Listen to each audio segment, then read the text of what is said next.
Hello guys, Brahma Gurukul में आप सभी बच्चों का मैं मानवेंद्र सिंह स्वागत करता हूँ। ठीक है। और अभी जो हमारी करंट की क्लास थी कल थोड़ी सी अधूरी रह गई थी, तो उसे वहीं से स्टार्ट करूंगा जहाँ से अधूरी थी। ठीक है, तो इस पॉइंट से अधूरी थी क्योंकि कुछ शोर शोर वगैरह आ रहा था, तो वो पढ़ाने में मेरा डिस्टरबेंस हो रहा था। इस वजह से मैंने क्लास को वहाँ पर यहाँ पर छोड़ दिया था। तो अगली क्लास जो कि ये क्लास है, तो इसमें मैं यहीं से शुरू करता हूँ। यहीं पे ख़त्म थी, तो यहीं से शुरुआत करता हूँ, जो छूट गया था उस हिसाब से। ठीक है। तो ओके, एक सेकंड रुकिएगा। हाँ, तो जो यूपीपीसीएस और UPR A R O A R O वाले और साथ में बीपीएससी वाले बच्चे सभी लोग एक क्लास को जरूर महत्वपूर्ण क्लास है, तो जरूर ध्यान से देखें। ठीक है।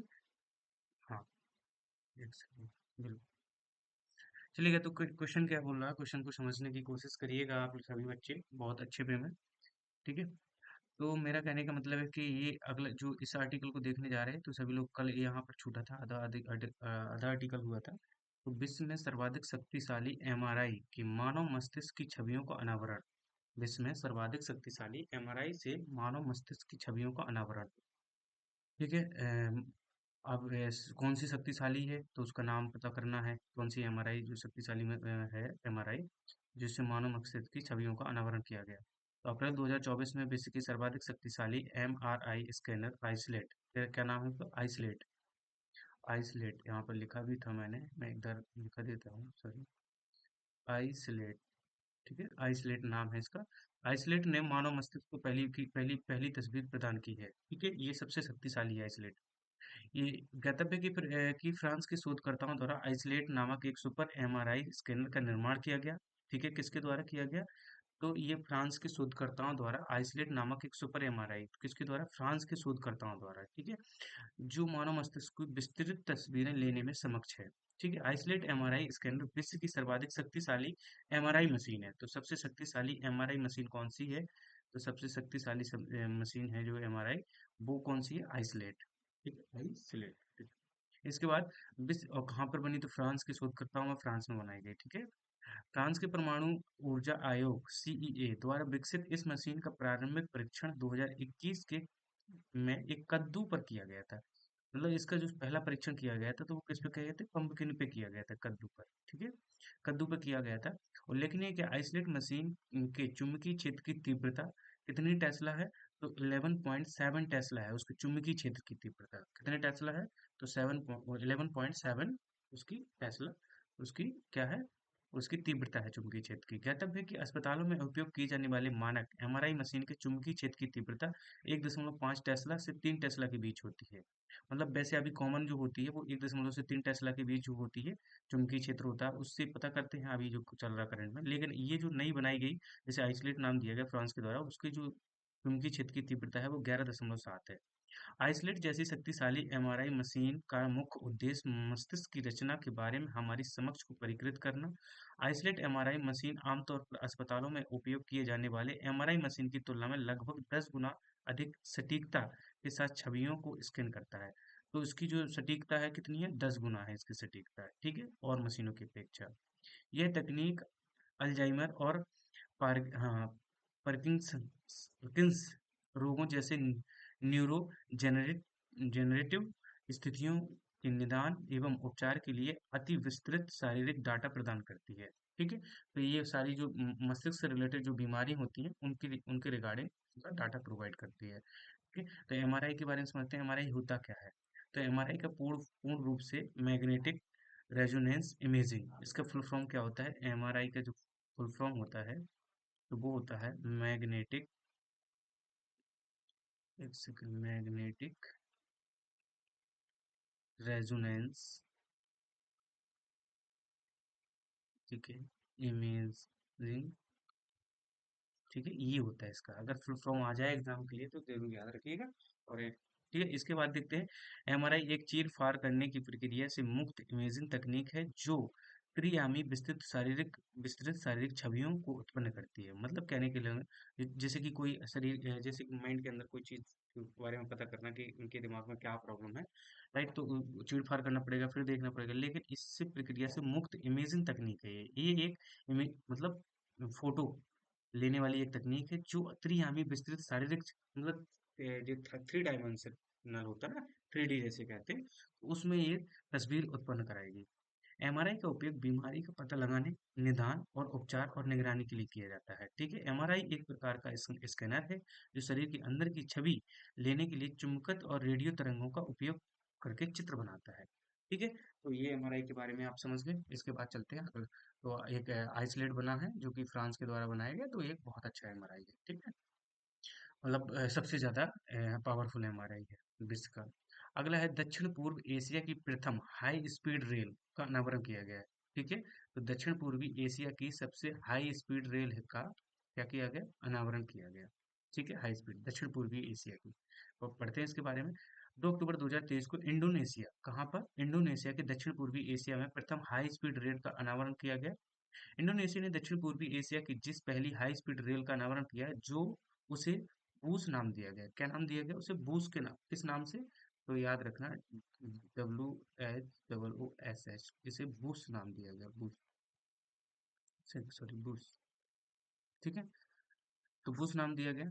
इसके बाद बूस का पूर्ण नाम है बक्टू हेमत ओपरे, हाँ, ओपेराइसी। ठीक है, ऑप्टिम, तो बूस याद कर लो आप, इसको फुल फॉर्म अगर याद करना है तो लिख के कर लेना। ठीक है, अब वहाँ के नाम के हिसाब से है वो। ठीक है, इस परियोजना को मुख्य रूप से चीन द्वारा वित्त पोषित किया गया। मतलब ये जो परियोजना है जो हाई स्पीड रेल इंडोनेशिया में, तो उसका वित्त पोषित किसने किया, तो चाइना ने किया इसका वित्त पोषण। ठीक है, इसके बाद आगे चलते हैं अगले इसी के पॉइंट पे। रेलवे परियोजना की जकार्ता को पश्चिमी जावा प्रांत की राजधानी बांडुक शहर से जोड़ती है। तो जो रेलवे परियोजना है जकार्ता से पश्चिमी जावा प्रांत की राजधानी मांडुंग मांडुंग शहर को जोड़ती है। ठीक है, तो ये वहाँ किसको जोड़ती है ये याद रखना। तो वहाँ की जो राजधानी है, क्या है वहाँ की राजधानी, तो पश्चिमी रेलवे परियोजना जकार्ता को, जकार्ता है ना इंडोनेशिया की राजधानी, तो पश्चिमी जावा प्रांत की राजधानी, मतलब किससे, जकार्ता को, ये जो पश्चिमी जावा है उसकी प्रांत की जो राजधानी है मांडुंग शहर को इससे जोड़ती है, जकार्ता से। हाई स्पीड रेल से विद्युत ऊर्जा का उपयोग से कार्बन उत्सर्जन में कमी आएगी। जो हाई स्पीड रेल है तो विद्युत ऊर्जा से चलती है, तो उसमें किस में कमी आएगी, तो कार्बन उत्सर्जन में कमी आएगी। बस की गति लगभग 350 किलोमीटर प्रति घंटा है। कितनी है इसकी गति, 350 किलोमीटर प्रति घंटा, सॉरी, किलोमीटर प्रति घंटा। ठीक है, समझ गए, मतलब 350 किलोमीटर प्रति घंटा। ओके, गतव्य कि वर्तमान में भारत में ऐसी कोई रेल संचालित नहीं है जिसे अंतर्राष्ट्रीय मानकों के अनुसार हाई स्पीड रेल के रूप में वर्गीकृत किया जा सके। ठीक है, वर्तमान में ऐसी कोई रेल संचालित नहीं है जिसे अंतर्राष्ट्रीय मानकों के अनुसार हाई स्पीड रेल के रूप में वर्गीकृत किया जा सके। ठीक है, इस चीज को आप याद रखिएगा। इसके बाद आगे आगे बताता हूँ। वर्तमान में Mumbai Ahmedabad high speed rail परियोजना भारत में स्वीकृति एकमात्र हाई स्पीड रेल परियोजना है। मतलब कहने का मतलब कि वर्तमान में जो भारत की जो हाई स्पीड रेल परियोजना है वो है Mumbai Ahmedabad high speed rail. ठीक है, ये परियोजना है जिसे MAHSR बोलते हैं, ये भारत की हाई स्पीड रेल परियोजना है। ठीक है, अब भारत के कुछ कॉरिडोर के बारे में, रेल कॉरिडोर के बारे में पढ़ते हैं। सात भारत में चिन्हित 7 हाई स्पीड रेल कॉरिडोर है। पहला कौन सा है, दिल्ली लखनऊ वाराणसी, पहला कॉरिडोर दिल्ली लखनऊ वाराणसी। दूसरा वाराणसी पटना हावड़ा। तीसरा है जयपुर उदयपुर अहमदाबाद। चौथा है दिल्ली चंडीगढ़ लुधियाना जलंधर अमृतसर। मतलब इसमें सारे पंजाब से रिलेटेड है ना, और एक दिल्ली है, मतलब अमृतसर जलंधर होते हुए लुधियाना होते हुए दिल्ली। और देखो ये लखनऊ हो गया, दिल्ली से स्टार्ट हुआ, लखनऊ गया, लखनऊ से होते हुए बनारस चला गया। ये बनारस से स्टार्ट हुआ पटना और हावड़ा पहुंचा, मतलब हावड़ा कोलकाता तक पहुंच गया। इसी तरीके से दिल्ली से तो ये जयपुर उदयपुर फिर अहमदाबाद, पहले राजस्थान गया फिर उसके बाद अहमदाबाद पहुंच गया। ये मुंबई नासिक नागपुर, ये मुंबई की तरफ का पूरा है ना, नासिक और नागपुर। मुंबई पुणे और हैदराबाद को जोड़ता है, चेन्नई बेंगलोर और मैसूर को जोड़ता है। तो इस प्रकार से ये 7 हैं, तो 7 हाई स्पीड रेल कॉरिडोर हैं। ठीक है, समझे। हाँ, इसके बाद हम चलते हैं अगले, एक सेकंड। हाँ, तो ये हो गया आपके आधुनिक तकनीकी से रिलेटेड सारे पढ़ा दिए। अब इसके बाद हम स्टार्ट करते हैं शरीर एवं स्वास्थ्य। एक सेकंड, मैं थोड़ा सा बड़ा कर लूँ जिससे समझ में आ जाए, है ना। तो अगला जो पॉइंट पढ़ने जा रहे हैं वो पढ़ने जा रहे हैं, क्या पढ़ने जा रहे हैं, शरीर एवं स्वास्थ्य विषयक वैज्ञानिक गतिविधियां। ठीक है, इससे रिलेटेड। तो देखो सबसे पहले हम इसको पढ़ेंगे MBA BN, एमपॉक्स का पहला टीका। तो एमपॉक्स क्या है? ठीक है, तो एमपॉक्स का जो पहला टीका है ये लग चुका है। ठीक है, अब एमपॉक्स के बारे में पहला टीका है। ठीक है, 13 सितंबर 2024 को विश्व स्वास्थ्य संगठन WHO ने वयस्कों को एमपॉक्स से निपटने के लिए पहले टीका के प्रयोग को मंजूरी दे दी है। ठीक है, यह अफ्रीका एवं उसके आसपास के क्षेत्र में एमपॉक्स से निपटने की दिशा में एक महत्वपूर्ण कदम है। ये जो बीमारी एमपॉक्स से रिलेटेड वो अफ्रीका एरिया में ज्यादा है, मतलब अफ्रीका एरिया में है टोटल एमपॉक्स। और ये जो टीका एमपॉक्स बनाया गया ये किस लिए, ये WHO ने बना के वहां पर निपटने के लिए बनाया एमपॉक्स के। इस टीके का नाम, जो एमपोक्स का, ये एमपोक्स बीमारी है, इसके टीके का नाम क्या है? MVAVN, याद रखना, ये टीका का नाम है। ठीक है, ये क्या है? ये टीका है, एमपोक्स एक बीमारी है। एमपोक्स का पहला टीका जिसे WHO के पूर्व योग्यता सूची में शामिल किया गया है। ठीक है, ये एमपोक्स का पहला ऐसा टीका है जिसे क्या किया गया, जिसे इसमें शामिल किया गया। ठीक है, उल्लेखनीय है कि MVAVN का निर्माण डेनमार्क में स्थित बेवेरियन नार्डिक एएस नामक कंपनी ने किया। तो किस कंपनी ने इसको बनाया है? ठीक है, किसने बनाया? तो वो बनाया है, डेनमार्क में स्थित है। तो कहाँ पर है? पहली बात तो डेनमार्क में स्थित। ठीक है, डेनमार्क में स्थित कौन सी कंपनी का नाम क्या है? तो वो है Bavarian Bavarian Nordic Bavarian Nordic as, इसने उस कंपनी को बनाया है। ये कंपनी है जो कि डेनमार्क में स्थित है, बवेरियन नार्डिक एएस ने। ठीक है, इसको याद रखिएगा। इसके बाद MBABN एमपॉक्स का पहला गैर प्रतिकृति टीका है जिसमें अमेरिका, स्विट्जरलैंड, सिंगापुर, कनाडा, यूरोपीय संघ और यूके ने मंजूरी प्रदान की। तो इसमें किसने किसने मंजूरी प्रदान की है? तो अमेरिका ने, स्विट्जरलैंड ने, सिंगापुर ने, कनाडा ने, यूरोपीय संघ ने और यूके, इन सब लोगों ने इसको मंजूरी प्रदान कर दी है। मूलतः इस टीके को अमेरिका सरकार के सहयोग से चेचक के टीके के रूप में विकसित किया गया था। तो ये अमेरिका में किस लिए मतलब विकसित किया गया था? तो चेचक से रिलेटेड ये बीमार, चेचक से रिलेटेड एक टीका, इसको क्या किया, इसके रूप में विकसित किया गया था। एमबीए बीएन टीके के दो खुराकें 18 वर्ष से अधिक आयु के लोगों को वो इंजेक्शन के माध्यम से दी जाती है। तो एमबीए बीएन का जो टीका है वो दो खुराकों में 2 डोज दी जाती है 18 वर्ष से जब अधिक हो जाते हैं लोग। इस टीके को दो खुराक 4 सप्ताह के अंतराल पर ही लगाई जाती हैं। इस टीके की जो दो खुराक है वो 4 सप्ताह है, मतलब एक लग गई, एक के बाद आपको 4 वीक का 4 सप्ताह का, ठीक है, 4 सप्ताह का वेट करना पड़ेगा। देन उसके बाद क्या होगा, आपको दूसरी खुराक लगेगी, है ना? तो इस प्रकार से इसके बाद उपलब्ध से पता चलता है कि संक्रमण से पूर्व दी गई इस टीके को एकल खुराक एमपॉक्स से लोगों की रक्षा करने में अनुमति रूप से 76% प्रभावी साबित हुआ। तो ये जो MVA है, क्या है? MVABN है, ये कितने परसेंट बीमारी को बचाता है, मतलब कितने परसेंट प्रभावी है? तो ये है 76% प्रभावी है। ठीक है, ये याद रखना। जबकि दो खुराक दी जाने के बाद इस टीके के अनुमानित, और जब एक खुराक में 76 और जब दो दे दी जाए तो इसको 82% सुरक्षित मानो। ठीक है, तो इस तरीके से आप याद रख सकते हैं। ठीक है, इसके बाद इसको आगे देखेंगे। उल्लेखनीय है कि 14 अगस्त 2024 को WHO के निदेशक द्वारा कांगो लोकतंत्र गणराज्य और अन्य देशों में एमपॉक्स के बढ़ते प्रकोप अंतरराष्ट्रीय चिंता का सार्वजनिक स्वास्थ्य आपातकाल अंतरराष्ट्रीय चिंता का सार्वजनिक स्वास्थ्य आपातकाल घोषित कर दिया गया। मतलब ये अंतरराष्ट्रीय चिंता है, अगर वहां पर बढ़ रहा है तो ये अंतरराष्ट्रीय, जैसे कोरोना हुआ था ना, ये चाइना में फैला था, लेकिन ठीक है, तो उसी अनुसार ये भी अंतरराष्ट्रीय चिंता है। इसके पूर्व 2022 में WHO ने एमपॉक्स के वैश्विक प्रकोप को PHEIC घोषित किया था। ठीक है, ठीक है, तो इसके बाद एमपॉक्स है क्या, इसको समझना है। एमपॉक्स रोग मंकी पॉक्स विषाणु से संपर्क होने वाला एक दुर्धर रोग है। एमपॉक्स ये किससे बीमारी फैलती है? तो ये मंकी से फैलती है, मंकी पॉक्स विषाणु से संक्रमण से ये होने वाला एक रोग है। यह एक जूनोटिक रोग जू, जूनोटिक रोग है, जेनेटिक नहीं, जूनोटिक रोग है।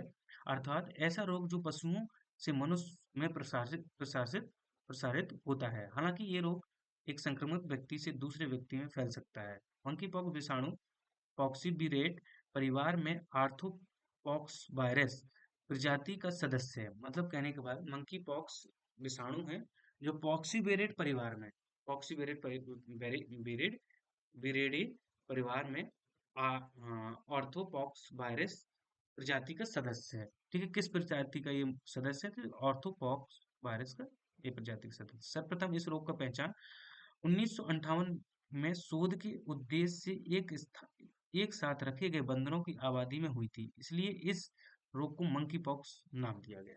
ठीक है, तो एम पॉक्स क्या हो गया? ये बंदरों से फैलने वाली एक बीमारी है। ठीक है, चलें इसके बाद आगे। हाँ बिल्कुल, थोड़ा सा और इसमें दिया है तो थोड़ा और डिटेल में इसी को देखेंगे। कोपेनहेगन डेनमार्क स्थित हाँ, क्या लगा, स्टेटेंस सीरम इंस्टीट्यूट में बंदरों पर हुए शोध में इस रोग को सर्वप्रथम पहचान हुई थी। कहाँ पर हुई थी? तो ये बता दिया, कैपेन डेनमार्क में हुई थी, डेनमार्क। ठीक है, कोपेनहेगन में। इसके बाद मनुष्य में एमपॉक्स का पहला मामला 1970 में कांगो लोकतंत्र गणराज्य में दर्ज किया गया था। जो एमपॉक्स है उसका पहला मामला 1970 में कांगो लोकतंत्र गणराज्य में दर्ज किया गया था। 28 नवंबर 2022 में विश्व स्वास्थ्य संगठन ने मंकी पॉक्स रोग का नाम बदलकर एमपॉक्स कर दिया था। ठीक है, तो डब्ल्यूएचओ ने इसको मंकी पॉक्स बड़ा नाम था तो उसको एमपॉक्स कर दिया था। क्या कर दिया था? एमपॉक्स कर दिया था। किसने? डब्ल्यूएचओ ने। और इसका जो शोध हुआ था एमपॉक्स का, सबसे पहले तो वो शोध हुआ था कोपेनहेगन डेनमार्क स्थित स्टेटेंस सीरम इंस्टीट्यूट। ठीक है, याद रखिए। इसके बाद चलिए अगले पॉइंट की ओर। ठीक है, अगले पॉइंट क्या है? हिलकॉल। क्या नाम है? क्या है? हिलकॉल, हैजा का नया टीका। हिलकॉल क्या है? एक हैजा जो रोग बीमारी होती है उसका एक नया टीका है। तो ये कहाँ है? 27 अगस्त 2024 को भारत के बायोटेक इंटरनेशनल लिमिटेड ने हैजा कि एक नए टीके की लॉन्च की घोषणा की है। इस टीके का को हिलकॉल नाम दिया गया। यह एक नया एकल स्ट्रेन ओरल हैजा टीका है। ठीक है, इस टीके का विकास हिलमैन लेबोरेटरीज द्वारा प्रदत्त लाइसेंस के तहत हैदराबाद में स्थित बायोटेक द्वारा किया गया। हिलकॉल 2 खुराक में दिए जाने वाला एक टीका है और यह 1 वर्ष से अधिक आयु के बच्चे के लिए उपयुक्त है। उल्लेखनीय है कि ओरल हैजर टीका की वैश्विक मांग प्रति वर्ष 100 मिलियन खुराकों से अधिक है। प्रति वर्ष कितनी मांगों से? 100 मिलियन खुराकों से अधिक है। यह टीका 2030 तक हैजर से संबंधित मौतों को 90% तक कम करेगा। जीटीएफसीसी के लक्ष्य को महत्वपूर्ण योगदान देगा। तो ग्लोबल टास्क फोर्स हैजा है, जो विश्व का जो हैजा की कम करना, वो जो टास्क है एक, तो उसको भी कम करने में महत्वपूर्ण भूमिका निभाएगा। ठीक है, अब ये हिल कॉल है क्या? इसको थोड़ा सा अच्छे से समझना, मैं समझता हूँ, समझाता हूँ। देखो, हिल कॉल एक टीका है। किसका? हैजा का टीका। ठीक है, हैजा का टीका है। अब हिलकॉल एक हैजा का टीका है, ये बनाया कहाँ गया एक एक करके? तो बायोटेक भारत बायोटेक इंटरनेशनल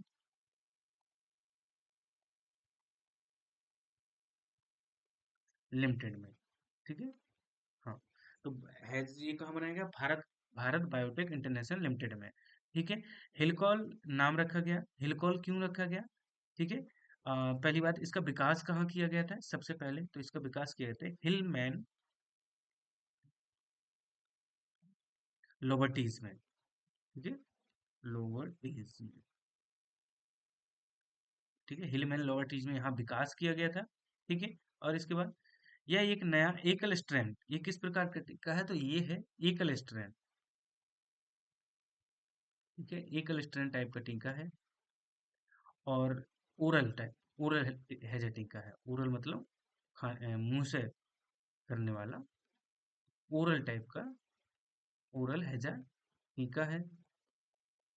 ठीक है, इसमें कितने साल के बच्चे को? तो 1 ईयर के बच्चे को दिया जाता है, 2 खुराक के साथ।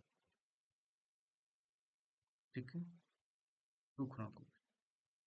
इसके बाद 1 साल से ज्यादा उम्र हो जिसकी। हाँ, इसके बाद इसका लक्ष्य क्या है कि इसका जो मतलब और हर साल मतलब ये 100 मिलियन के समथिंग दवाएं, मतलब मिलियन खुराकों से अधिक वैश्विक मांग है। 100 मिलियन तो वैश्विक मांग ही है, तो वो देंगे।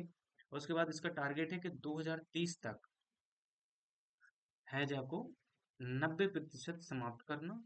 और हैजा के लिए एक डब्ल्यूएचओ का जो कि टारगेट है कि यहाँ तक हम समाप्त कर देंगे हैजा को। तो उनका टारगेट क्या है? GTFCC, ये टारगेट भी पूरा करवाएगा। ठीक है, तो ये सारी चीजें मैंने एक एक करके बताई आपको।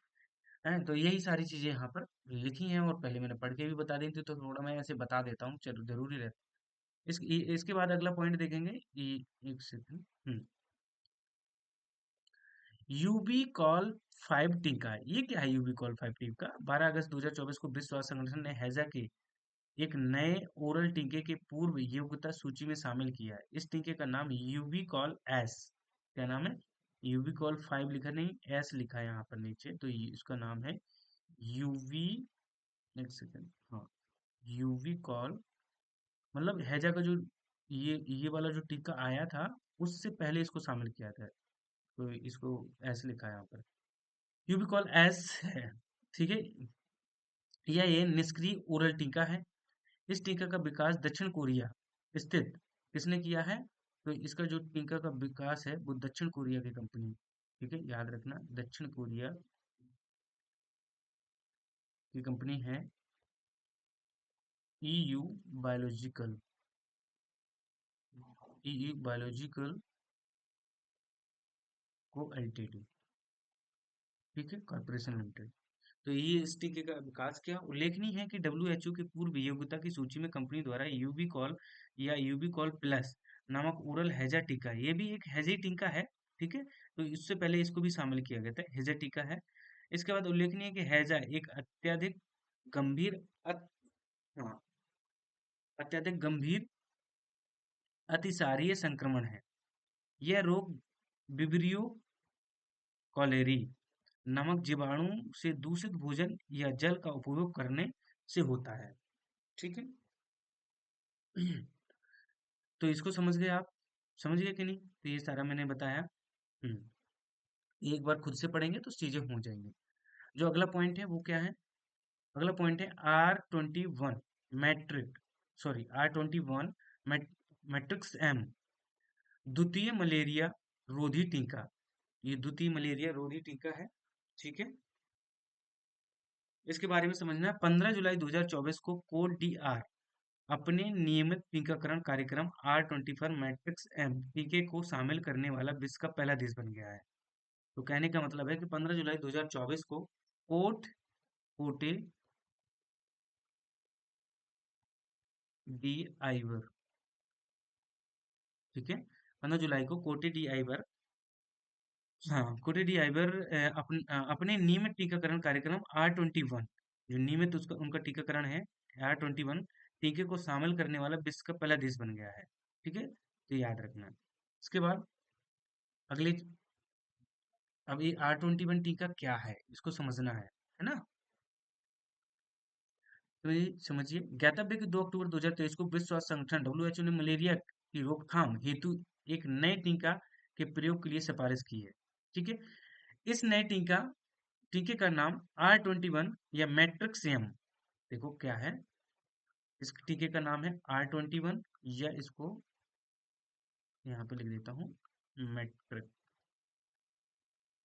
मैट्रिक्स एम, ये इसका नाम है। ये मलेरिया का दूसरा ऐसा टीका है जिसका प्रयोग की सिफारिश डब्ल्यूएचओ द्वारा की गई। ठीक है, ये जो टीका है, ये मलेरिया का एक ऐसा टीका है जिसकी सिफारिश डब्ल्यूएचओ ने भी की है। सॉरी,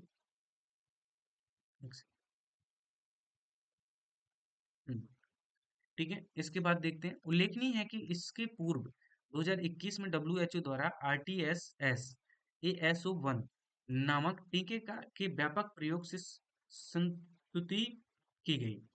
R21 मैट्रिक्स एम टीके के ऑक्सफोर्ड विश्वविद्यालय यूके के जेनर इंस्टीट्यूट और सीरम इंस्टीट्यूट ऑफ इंडिया द्वारा विकसित किया गया। ठीक है, तो इसके किसके द्वारा विकसित किया गया R21? तो ऑक्सफोर्ड विश्वविद्यालय के जेनर इंस्टीट्यूट, ऑक्सफोर्ड विश्वविद्यालय के अंतर्गत आता है जेनर इंस्टीट्यूट और serum institute, institute of India, ये दो हैं। कौन कौन है? ये ऑक्सफोर्ड के अंतर्गत आता है, एक तो जेनर आता है, ठीक है, एक आता है सीरम। इन दोनों ने इसको R21 को विकसित किया है, ये दोनों इंस्टीट्यूट हैं, तो इन्होंने इसको विकसित किया है। साथ ही इस टीके के विकास में ईडी ईडीसीटीपी ईडीसी ईडीसीटीपी वेलकम ट्रस्ट और यूरोपीय निवेश बैंक ने भी सहयोग दिया है। तो मतलब ईडीसीटीपी ने इसका सहयोग किया है। इसका नाम है ईडीसीटीपी। इसका फुल फॉर्म क्या है? मतलब यूरोपियन एंड डेवलपमेंट कंट्रीज। ठीक है। और हाँ, डबल सी होना चाहिए। हाँ, कंट्री देखो लिखा है क्लिनिकल ट्रायल्स पार्टनरशिप। ठीक है, तो इसका ये फुल फॉर्म है। तो इन्होंने सहयोग किया और यूरोपीय निवेश बैंक है उसने सहयोग किया है। ठीक है। इस टीके के विकास में अमेरिका जैव प्रौद्योगिकी कंपनी नोवावैक्स इंक और एनजूवेट प्रौद्योगिकी की महत्वपूर्ण भूमिका रही है। ठीक है। अब आप कहोगे सर ये तो बहुत पढ़ना हो जाता है, लेकिन आप भाई 2-3 बार पढ़ोगे तब तुम्हारा हो जाएगा। आप कहोगे एक बार तो अच्छे से पढ़ते चलो। इस टीके के नोवावैक्स का मैट्रिक्स एम एडजुवेंट शामिल है। यह एक सेपोनिन आधारित एडजुवेंट है। वस्तुतः सेपोनिन आमतौर पर चिली में पाए जाने वाले क्यूलाजा सिपोनोरियो या सॉप बार्क पेड़ है। मतलब ये एक तरीके का पेड़ से निकाला गया है। ठीक है, याद रखना सिपोनिन आधारित एडजु। इसके बाद हाँ, पेड़ है प्राकृतिक रूप से पाए जाने वाले यौगिक होते हैं जिसमें जिनमें अद्वितीय औषधीय गुण होते हैं। ठीक है। तो आप याद रखिएगा कि ये देखो पूरा मैं एक एक चीज एक बार में समझाऊंगा तो आप अच्छे से समझना। देखो, ये तो समझ गए कि ये टीके का नाम क्या है, R21 मैट्रिक्स एम। अब जो R21 या मैट्रिक्स एम जो टीका है इसको बनाया किसने? तो जेनर और सीनम, ये दो इंस्टीट्यूट हैं किसके? ऑक्सफोर्ड यूनिवर्सिटी के। राइट। ये इतना समझ गए? हाँ, ठीक है। इसके बाद R20, ठीक है, इस इतना समझ गए? हाँ, ठीक है। इसके बाद इसको वित्त पोषित किया है तो इन दो लोगों ने किया है। एडीसीटीपी ने किया है और यूरोपीय जो निवेश बैंक है। ठीक है, एडीसीटीपी ने किया है और यूरोपीय निवेश बैंक। ठीक है, निवेश बैंक है, इस इन वित्त पोषित किया है। ठीक है। इसके बाद आगे जो मैंने बताया एक एक करके देखो, समझाना मेरा काम है। इस टीके के विकास में अमेरिका जैव प्रौद्योगिकी कंपनी नोवावैक्स इंक की एडजुवेंट प्रौद्योगिकी की भी महत्वपूर्ण भूमिका रही। तो मतलब इसमें अमेरिका की एक कंपनी है, उसकी भी मतलब इसमें भूमिका एक अच्छी रही। इस टीका में नोवावैक्स का मैट्रिक्स एम एडजुवेंट शामिल है। तो मतलब अमेरिका की जो कंपनी है नोवावैक्स, उसका जो मैट्रिक्स एम है वो हाँ, एडजुवेंट भी इसमें शामिल है। ठीक है। यह एक सेपोनिन आधारित एडजुवेंट है। मतलब जो मैट्रिक्स एम है ये किस प्रकार का सेपोनिन आधारित एडजुवेंट है। वस्तुतः सेपोनिन आमतौर पर चिली में पाया जाता है, एक पेड़ पाया जाता है।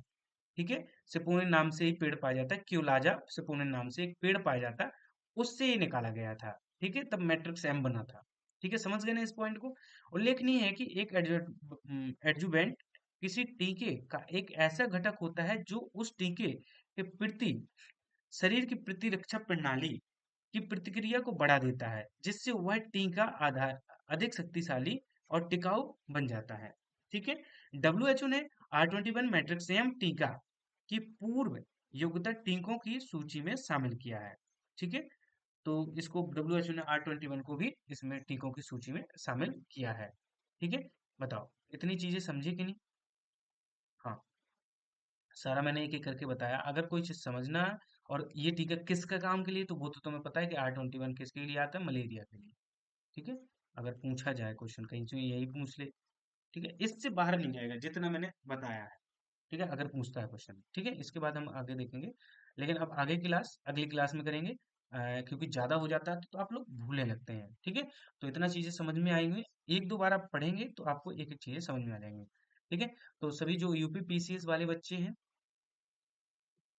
और आरओ एआर वाले बच्चे हैं, सॉरी, और बीपीएससी वाले बच्चे, तो देखो आप लोग क्लास करते हैं बट आप लाइक नहीं करते। लाइक करें और कमेंट जरूर किया करेंगे जो चीज़ तुम्हें दिक्कत होती है, और एक बार लाइक जरूर कर दें। ठीक है, क्लास के बाद मैं हर बार यही बात बताता हूँ कि लाइक कर दें और ज़्यादा से ज़्यादा लोगों तक शेयर भी कर दिया करेंगे। अगर आपको लगता है कि हाँ शेयर करने लायक है तो आप जरूर करें। अगर और कोई भी प्रॉब्लम आती है कि सर इस तरीके से पढ़ाओ आप चीज़ों को, इस तरीके से अगर आप इसको एक बार पढ़ते चलेंगे ना मेरे साथ, मैं कह रहा हूँ कि क्वेश्चन नहीं छूटने वाला है। ठीक है, तो ये जरूर। अब हम जो अगली क्लास लेंगे वो इस मैन S5C में, ठीक है, ये टिंकर का नाम है।